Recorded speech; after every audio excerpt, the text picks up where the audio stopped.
So with us today, we have Miss Karen Cooley, an instructor of accounting and our 2022 Teaching Excellence Award winner. So thank you for being with us today. And so an easy question to start out. What is your favorite class to teach? Well, you think that's easy, but I'm not totally sure. I've taught so many different classes, but for the most part, I teach the entry-level principles of accounting and then the intermediate accounting, which kind of separates the men from the boys. And they're so different. A lot of the material is the same, but the audience is different. In the principles of accounting, you've got so many different majors, and they basically don't know anything about accounting, so you get them to the point that the light comes on. In the intermediate accounting, you got predominantly accounting and finance majors, and you can really go in the depth into a lot of the topics that would just overwhelm the principal students. If I had to choose, I would probably like the intermediate more. It's just fun to dig down in the theory, but kind of like them both. And so you touched on something that is important. So you're teaching both students who are fairly new to the topic and also some pretty technical stuff. So how do you make it to where you can easily bridge for the and I'll use a kind of a blunted word, but novice versus intermediate? I think part of it is breaking it down into small bites and just kind of leading someone along, building on the foundation. And then as you get to the harder topics and you go down, drill down really deep, it just kind of makes sense that, oh, well, this is why. And in the principles, you really have to choose your words carefully because accounting is a completely different language. And we call it the language of business, but because everybody measures how they're doing as far as their business, did we make a profit or not? Well, you have to define profit even. But as far as making that bridge, I think it's just taking it in small pieces and laying the foundation, then adding on little bits at a time. And so you've kind of laid out kind of a style, if you will. So a question that you know that was coming, how have you kind of perfected your teaching style? I really don't think you ever perfect the teaching style. There are things unique to the way I teach and the way I talk, but the audience, your students are evolving. I've been around longer than I might care to admit teaching, but the students in the classroom now are vastly different from the ones 20 years ago in preparation and expectations, in attention span, in the knowledge that's available. There's so much more at their fingertips. So there's a lot of different sources of information they can go to, not just a textbook. Even the different two classes in the same semester with the same topic are vastly different. In principles of accounting, you get students who are from the College of Education or Agriculture, criminal justice, definitely business, but you've got the left brain, right brain kind of students even in business. So every class is different, every student and the way they learn and the interest in the topic. Some are checking the boxes. Oh, I have to have accounting. I just want to get rid of it. And then some are just fascinated and they really want to make the career out of it. So that's true for any topic that you're teaching. It doesn't matter if it's accounting or if it's marketing or any other topic. The interest level and what they're going to use with that information is different. And so we've kind of touched on this a little bit, but is there anything that is unique to your classroom? Something that if someone was passing by and they blindfolded them, they would know that's a uniquely you thing to do? Probably a couple of things. One is the use of humor.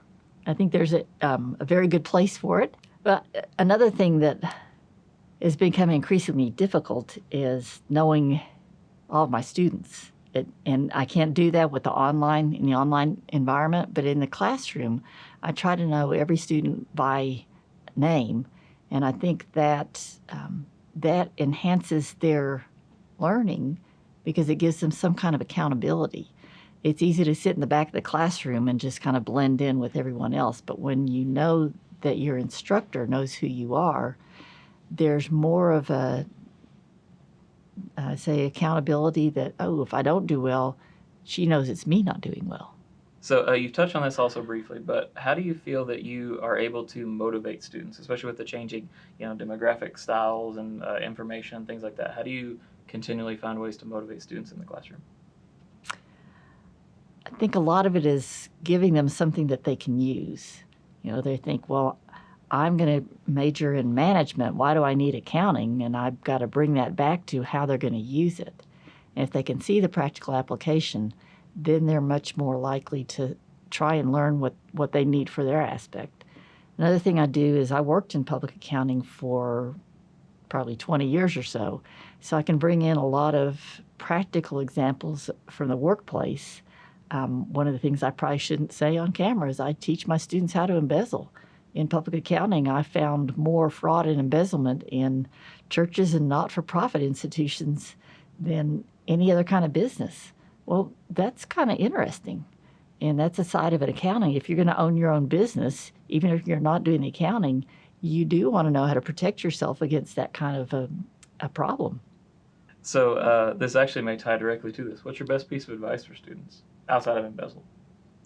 Probably not to embezzle. That's a good tip. Probably to keep learning. As far as being a student, make connections.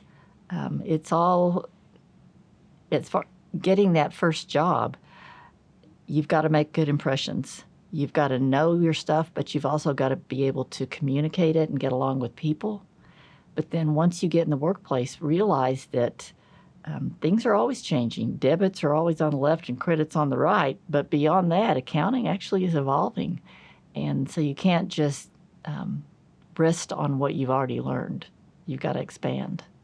So in the essence of learning, how about jumping away from the classroom for a coach? Like, what are your hobbies and interests? Well, I love my dirt therapy. Dirt therapy. I love working in the yard, whether it's mowing the grass or working with the plants, working with the flowers and all. I also love to run. And when I run, I don't think. A lot of people take that time to really work through problems or whatever. I go out and run, and I leave everything behind.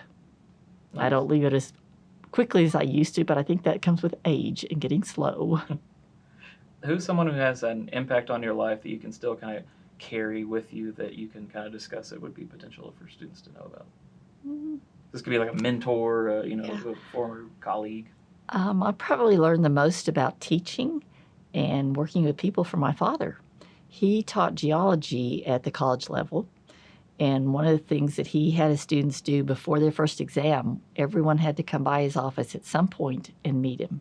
Just a face-to-face contact, shake your hand, and getting to know the students that way, knowing that we're approachable.